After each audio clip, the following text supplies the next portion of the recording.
Thank you everyone for joining us in our webinar. We'll take you through the presentation that we've prepared, and I think at the end of the webinar there's an opportunity to ask questions, so please do at that time. I'm going to flick through the presentation, which I hope you follow. We're delighted to present our final results for 2016. Our year end is December. Revenues are up 57% to 14.3 million. Gross profit increased to 5.5 million, and we produced our first EBITDA profit of 0.8 million. It's the first time as a group we've broken into this position, so that's a big step for us. We'll tell you more about the details during the presentation, but we acquired the Ultradex brand this year, which is a brand of fresh breath products, which are sold through all the retail pharmacies in the UK. We had some launch of products in China, Labatt products, which Sharon will talk about later. We signed some more distribution agreements, particularly the first ones for our Benicar once a day sachet, Benicar's for reduction of cholesterol.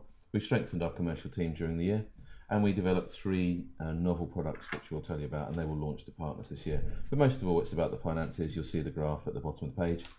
Our revenue's grown, our gross margins increasing percentage-wise, and we've delivered our first EBITDA profit. For those of you who don't know the Venture Life Group, we have two locations, one here in the UK, in Bracknell near Reading, where we have our head office, but also our brand development, brand management, commercial. And we have a manufacturing and development facility in Italy. It's in Lecco, which is about 45 minutes north of Milan, near Lake Como. We have 72 staff there. Sharon and I started the business at the end of 2010, and we're focused on self-care brands for the ageing population. Our general business model is to partner with long-term partners internationally, and we currently sell in over 40 countries. We have over 80 partners. And we develop brands that go into that pharmacy channel. It's for the ageing population, so typically they're for conditions such as cholesterol, pain management, cognitive function, etc. And I'll cover that in a few more slides. We listed our name in 2014 when we acquired the Italian business that we'd worked with for many years. And then in 2016 we acquired Perry Products, which is where the Ultradex brand came from. The management team, three of us are here today. Myself, CEO, founded the business along with Sharon. John Luca, who runs the manufacturing business in Italy. We've worked with John Luca since 2001. Know him well, and his business is well established over 30 years now. And then Adrian's recently joined us as our new CFO. Adrian's background more recently with Labatt Diabetes, but within the pharma industry for some time. The market opportunity we're looking to access is that of the ageing population and the increasing reliance on people to fund their own healthcare. Self-care, preventative wellness is a big part of the world today, and as you can see with this graph on the top right, there'll be more and more people over 60 by the time we get to 2050, more than 2.5 times where we are today. That will put a burden on healthcare funds, and those people have to fund more of their own healthcare. And that'll be through on a preventative basis, so going and buying those products which will help you to maintain your health and your lifestyle for much longer. That would be through food supplements, it could be through topical creams, but you'll have to pay for more of that yourself.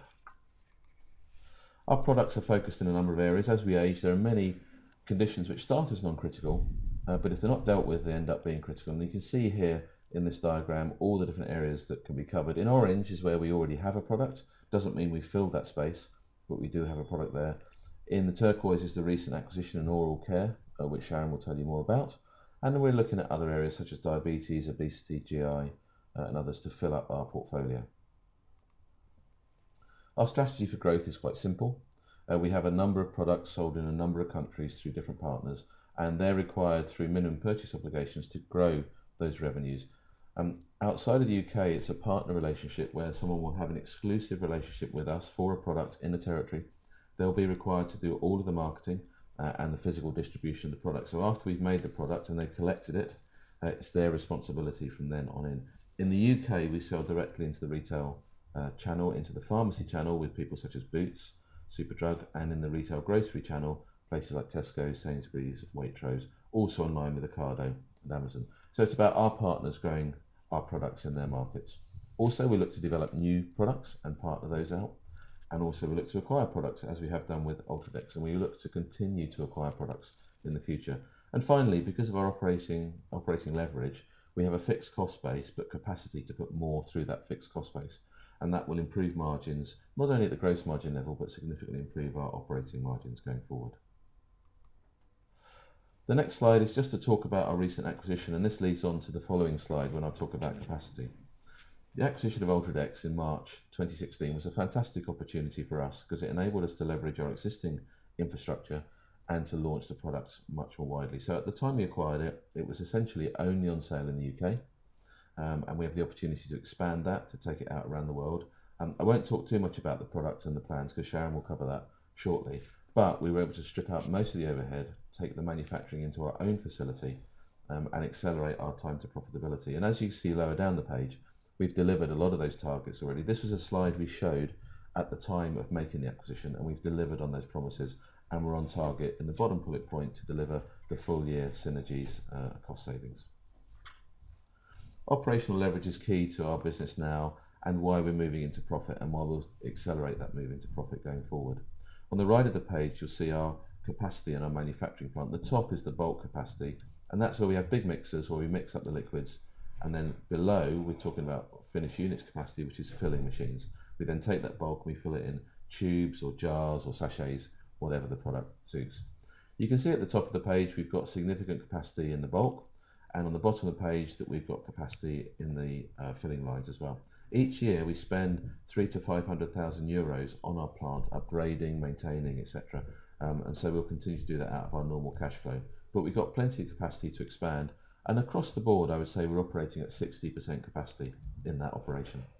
That also means that we can put more units through, increase our margin both at the gross and operating level. We also have the opportunity to build an equivalent size building on our property in Italy to double the capacity again. Just on the plant we've got now, we can probably go to between 22 and 25 million pounds of revenue before we have to build that additional plant. And on the left of the page, it shows you as we increase our revenues, you'll see the effect of the operational gearing and the improved profitability on the bottom line. And having crossed that line, we're now just going to increase the profit as we go forward. A little more on financial highlights. I'm going to spare Adrian's blushes because he's only been with us a few weeks, so I will cover the financial highlighs, but Adrian's here if you've got any real detailed questions. We talked about revenues and profits up and EBITDA, but also we had an adjusted loss per share of 1.3 pence, better than the 3.1 last year. And our loss before tax and amortisation is nearly at break even, which is a fantastic achievement for us. We finished with cash of 2 million at the end of the year. And as you can see at the bottom, again, I've repeated those slides about the increasing revenues, improving margin and EBITDA. This is the headline of the P&L. I won't go through that in detail. We've talked about the improved margin and the adjusted loss before tax. But at the bottom, we have a graph that's just showing where the increased revenue has come from this year. As you can see, 2.4 million from the UK business of Ultradex that we acquired. That was for a 10-month period. And then a total of 2.8 million from the rest of our business through organic growth. And at the moment, on a run rate basis, about a third of our revenues come from brands and 2/3 come from products that we sell under other people's brands. During 2016, because we only had the business for some of the year, that was more a 26 split. We also consider the operational gearing as far as our admin costs go, and the graph at the bottom of this next page shows that our admin costs are going down as our revenues are going up, and that's the demonstration of the operational gearing effect. On the right hand side of the page you can see where our gross margin comes from, and as our brands business grows you'll expect to see the gross margin contribution from brands increase as well. To show where our EBITDA came from, we've moved from a loss position in 2015 to a profit position in 2016. A lot of that has come from the Ultradex acquired gross margin, but also coming from the gross margin from our other products in the manufacturing the brands. The red Ultradex administration costs, they're costs that we've now stripped out of the business, but we had for some of the time during 2016, and that will give us a full year effect of saving almost £1 million of costs in 2017. Finally, cash flow. You can see that our cash at the end of the period was 2 million against the 2.9 at the start, but the majority of that change is ascribed to the acquisition of Ultradex. You can see we've had some suck on working capital. We've increased some of the use of our existing facilities for loans, but we do have undrawn facilities of over 2 million euros if we need to draw on those. Well, you've heard enough from me already, so I'm going to pass over to Sharon. Sharon will talk about the commercial part of the business and what we've been doing there. Thanks, Jerry. So 2016, we saw good progress commercially. We signed some new distribution agreements, we saw some product launches, and we developed 3 new products. China, we saw very good growth in the second half, stronger than the first half, and that trend has continued into early 2017. And also from, as Jerry mentioned, with Ultradex, this was a key focus for us last year. And our marketing campaign that we did in the autumn was successful. We saw some uplift in sales, which we'll talk through as well. And also there's good interest internationally as well. We've already signed 4 deals on Ultradex, and I'll talk through that. Post-period end as well as signing the deals, we got approval for the Benicar liquid sachets for sale in Jordan. We did the deal a year ago, so to get this approval after a year was good news. And also Turkey is our next market, where we signed a deal a year ago, and we're hoping to get approval in the near-term future. And the final thing to say actually was that we've just, post-period end, we recruited a new business development director. That's important because the 13 deals that we signed last year were done by one BD person. Now that we've got a second person on board who's very experienced in the medical device industry, and also in the product areas that we have, will have significant impact not only in 2017 but also moving forward. So Ultradex was a focus for us last year. We did an autumn campaign that ran for a 2-week period in October. We focused on London and the South East actually. So we were on the London Underground, we gave out 40,000 samples. We did campaigns from a PR and a digital point of view. And also we did a radio campaign as well, a radio advert with Mariella Frostrup. All of this had an impact. Just beneath that, you can see that this is actual sales data from Boots. And it's on the mouthwash, which is our key product, over a 52-week period, and actually over a 4-week period, weekend in October 16. So actually over the campaign period. And what you can see here is that Ultradex saw a lift in sales out by almost 30% during that campaign period. When you look at our nearest competitor, it's CB12, and during that same period you can see that the brand lost almost the same, 29.4% in sales. So I think it's fair to conclude that we stole some shoppers from CB12 during the campaign. And this was the first marketing campaign we did for Ultradex. We were pleased with the results because we saw the results not only in Boots but across the rest of the trade as well. So as well as the marketing, sales has also been a key focus for us. We re-engaged with the trade.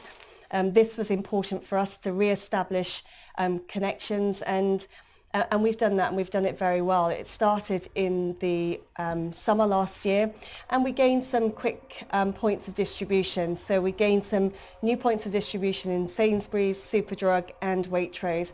And that will continue throughout 2017 as we continue working on our relationships with our existing partners. Slide 18, this looks at the plans, the 2017 plans for Ultradex here in the UK. And there's a lot going on actually. There's a lot of work that we're doing. From a pack redesign point of view, one of the things that we wanted to do as soon as we acquired the brand is to refresh it and revitalise it, simplify the messages because we felt that these were key. So we've made some changes on the toothpaste. We've actually made some changes on the sensitive range. We've changed the colouring. We've made the claims a lot stronger, and we're also introducing a new 1 litre size. At the moment, the biggest pack you can get is a 500 ml, which is a mouth rinse. But what we wanted to do was actually encourage our loyal users to trade up to a 1 litre. And all of these changes should go live in June, July this year. And actually it's been very positively received by the trade so far. From a marketing point of view, we have 3 campaigns running in 2017, and this is off the back of the campaign in the autumn that was successful. So we will be doing more in London and the South East on the Underground. We're also rerunning the radio ad with Mariella Frostrup. But in June and October of this year, we'll be venturing onto TV. We'll have a 30-second ad that we're developing at the moment, and we're going to be transmitting that Friday, Saturday and Sunday from 9 a.m. to 6 p.m. So actually when people are around. And some of the channels will be on, you may recognise Sky Atlantic +1, ITV Encore +1 and a couple of others as well. So we're excited about that. It'll be interesting to see how the brand reacts to TV. So that's coming later in the year. The other thing to say here is that Dr. Mervyn Druin, he's a cosmetic dentist here in London. He's been practicing dentistry for many years. He's a huge advocate of Ultradex and has been for the last 20 years. He's now our new global brand ambassador. We're really pleased to announce. And with his technical and clinical expertise, that will combine well with our commercial expertise. And finally, the last point here is that we have been on TV of late. The BBC Two series, Trust Me, I'm a Doctor. This runs once a week on BBC Two around about 9 p.m. And in February, they were looking at non-foaming toothpastes, and in fact, Ultradex featured very prominently there next to GSK's Pro Enamel. So just really to conclude this slide, the last point really is that from a business development point of view, it's key. We're looking after our existing customers now, we're working really well with them, but we want to expand that base in the UK. So we're in touch with all of these companies and more, and we look forward to growing our partner base here in the UK in terms of number of distribution outlets. Just before I move on, from an international point of view, as I alluded to, we've signed 4 deals, international deals already, and this is going to continue as we move through 2017. As Jerry said, this was a product, when we acquired the brand last year, it was only really available in the UK market, and we have the ability now to take this brand internationally and launch in many other countries, and to repeat the success that we've seen in the UK and roll that out globally. So just moving away then from Ultradex into China, and with our brand Labatt. Labatt is a skincare brand. It's a cosmetic brand, and it has a range of products for the hands and the face. This was a product that we launched in China in January of last year, so it's been on the market for 1 year. Prior to that, it's taken us really 2 to 3 years of developing our relationship with our Chinese partner, because trust is really important culturally. And we launched in January, it's been on the market a year, but really the brand didn't get going until August. And the reason being is that only half the product range was on the shelf. There were some regulatory delays, and so it meant that the rest of the range only went into store in August.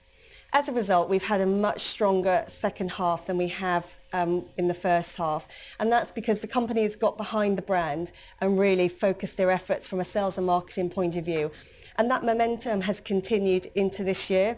January and February were strong, despite it being the Chinese New Year. And in fact, February has been our strongest month with regards to sales out. And this is sales out from the store.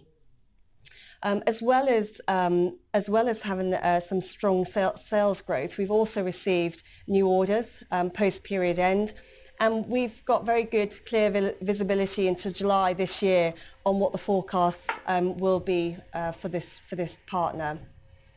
I think the other thing to say, which is important, is that the brand is in 1,500 stores. This is a company that, it's a private company run by two brothers. There's over 10,000 employees. They have, as I said, 1,500 stores, and more than 400,000 customers go through their stores on a daily basis, which is incredible. So Labatt is in all of those stores, and as the slide suggests, that their plan is to open another 1,000 stores this year. And with that, Labatt will benefit from that expansion plan. And the final thing to say here is that, training is key. If the sales assistants don't know the product, they're not going to sell the product. So training is critical. They have a team of 50 trainers that they've just put together, and they're conducting 16 training sessions a month on Labatt. I'm out in China in 3 weeks' time to supplement that. So really the momentum has started, and it's going to continue throughout 2017. And then finally, for my last slide for myself before I hand you back to Jerry, is on Benicar. Benicar, you'll recognise this as a functional food, so a yogurt or a margarine that you can buy in the supermarket. We've partnered with Rosacea, who's the owners of Benicar. They're a Finnish company, and we've partnered with them to produce Benicar as a food supplement. So it has the same active ingredient, and it's to lower LDL cholesterol, which is the bad cholesterol within the body. So we have it available in a capsule. We also have it available in a once-a-day sachet. We launched this probably 18 months ago, first of all into Malta. So we have a partner in Malta, very small market actually, as you know, but the partner already sells the functional food. So they sell the yogurt and the margarine, but they really like the concept of the capsules. And the whole strategy with the capsules is that it will be available in the pharmacy channel rather than the supermarket, and will be promoted by healthcare professionals, so by cardiologists and doctors. In Malta, they don't have that ability to go to the pharmacy channel, so they've partnered with a company that does it on their behalf. And sales, whilst they're small, they are growing. But really, our partners in Jordan and Turkey that we signed last year, they are both pharmaceutical companies. They have obviously a sales and marketing infrastructure in place. They have medical reps that go to doctors and other healthcare professionals, and they have a team of pharmacy reps as well. So Benicar the capsules was launched in Jordan in November last year. Feedback has been positive so far, but it's very early days. The capsules are only available at the moment in 300 pharmacies out of the 2,000, so there's still quite a lot of rollout still to do. And we heard this week that the Benicar sachet has finally been approved for sale in Jordan. It's taken a year, which is not unusual in this part of the world, but we've got there.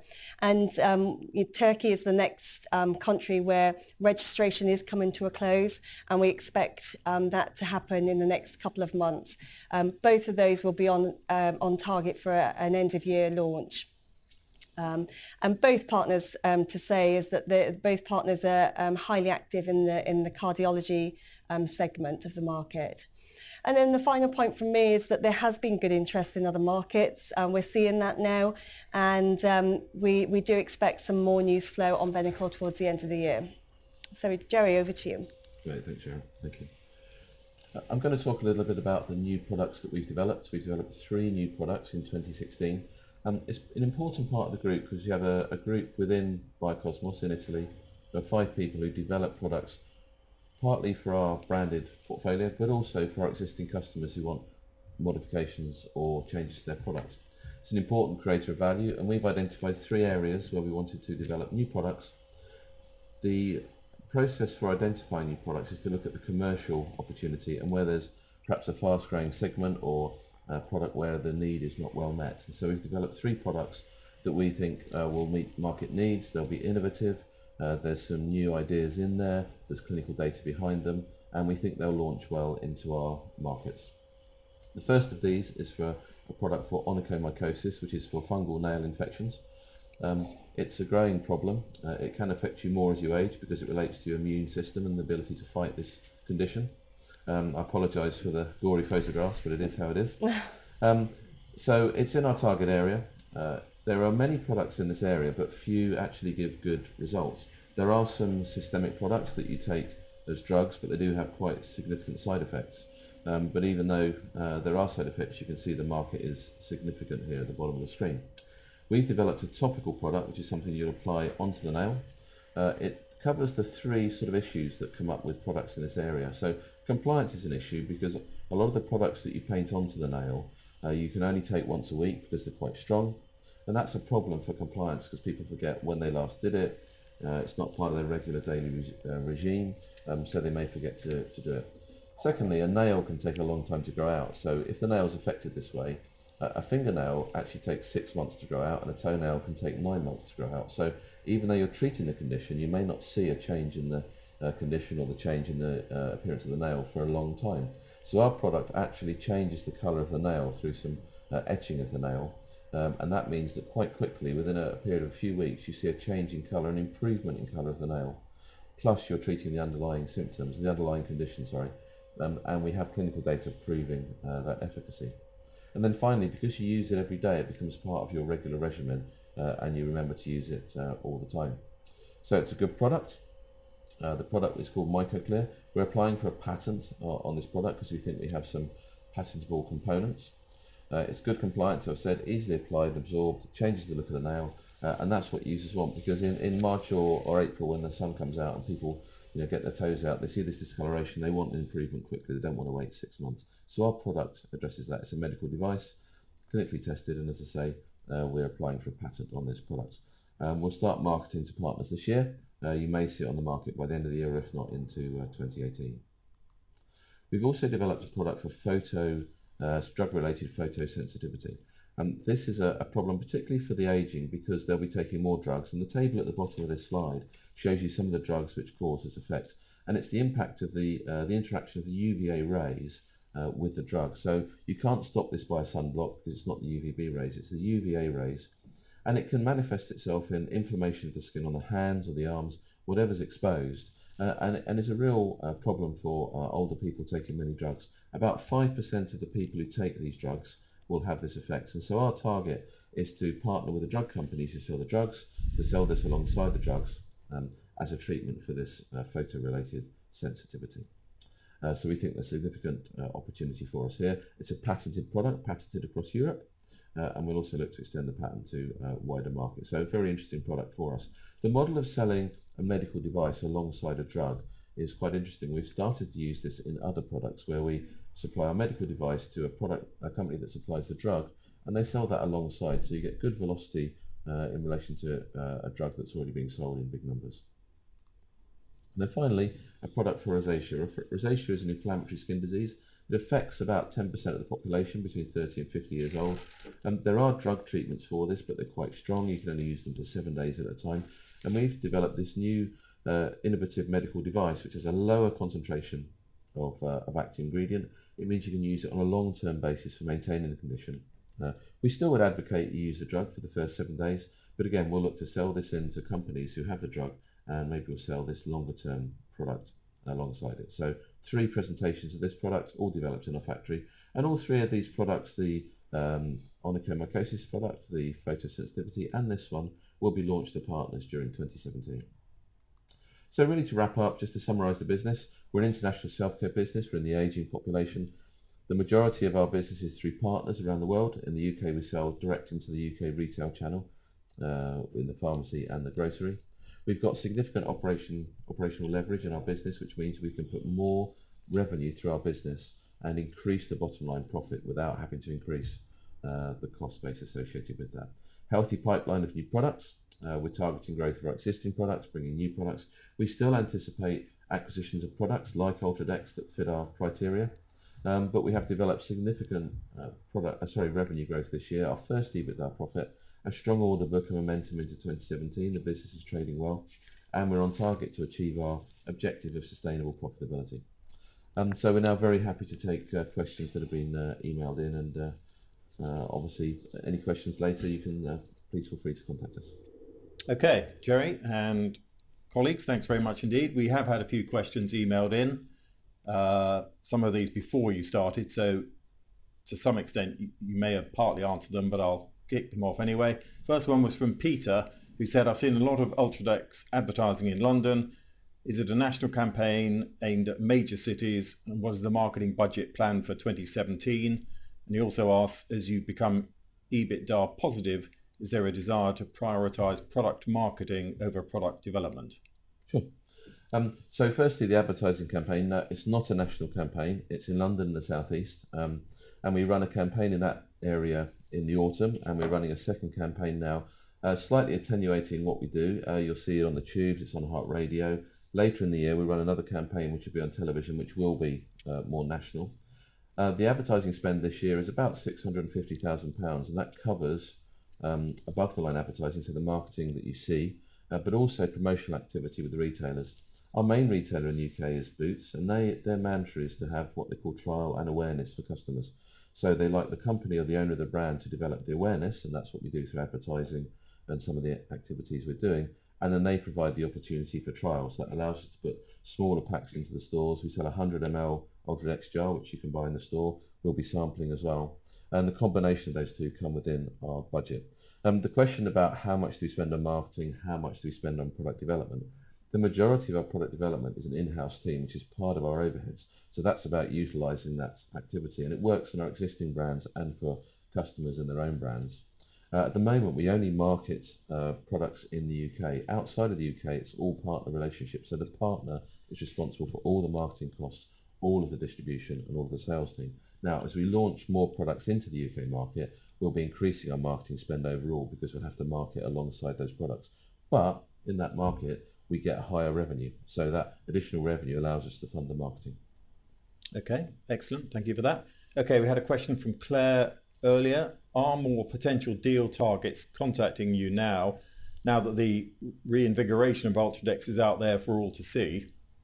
Yes, absolutely. I mean, we do actively look for opportunities, and that's market led by our commercial team. So, for example, the MycoClear onychomycosis product, that was us identifying a segment of interest and saying, well, can we buy a product or shall we develop it? In that case, we developed. But we have got more come across our desk, people identifying we've got the ability to take products, revitalise them and internationalise them. So we have been approached with a number of opportunities, some of whom could be potentially interesting. Okay. And on that same theme, up to what sort of size of deal would you regard as easily digestible for the group in its current size? And do the recent management hires allow for more or larger deals? Yes. So I suppose the size of the deal is not necessarily the determining factor operationally, but of course it is financially because you have to pay for it. So Ultradex could have been selling twice the revenues, but the integration into our business would have been exactly the same because it still fits into the same team. Within the factory, it would have used more of our capacity, which would have been helpful, but otherwise the integration was quite straightforward. So we're more constrained by the financial ability of the business to pay for the acquisition. And obviously, if we're paying for an acquisition, a smaller acquisition we could pay for from existing funds and existing resources. A larger one, we'd have to perhaps do a combination of some equity raise and some debt. This acquisition is significantly cash generative for us in 2017. The business of Ultradex was only making about £200,000 of profit before we acquired it. It'll make £1 to £1.5 million of profit in our hands this year.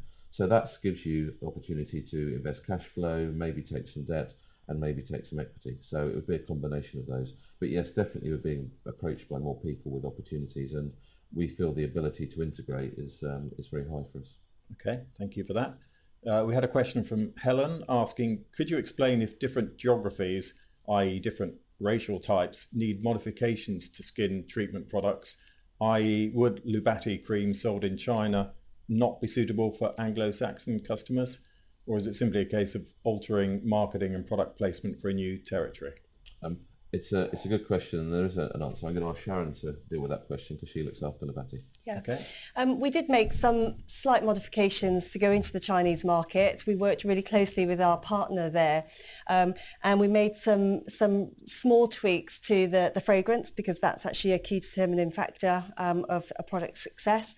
And we did tweak some ingredients, but really, Labatt is a product that contains fruit, plant and flower extracts are the moisturising ingredients. And what we found is that, that product works well on all skin types. It is actually sold here in the UK online, and it has been for a number of years. And, we've had good feedback on the product in terms of the usage and the effect it has on skin. So I think it does work well on all skins, and the fact that we've launched a slightly modified version in China proves that. Okay, excellent. I think we might just move on to one final question. In what time frame might we see, you might have partly answered this, but in what time frame might we see the launch of the 3 new products mentioned? And is 3 launches per annum a reasonable internal target for the group at this stage of its journey, or could that number accelerate? Sure. So the process we go through with a new product outside of the UK is we first have to launch it to potential new partners and get them to take it on.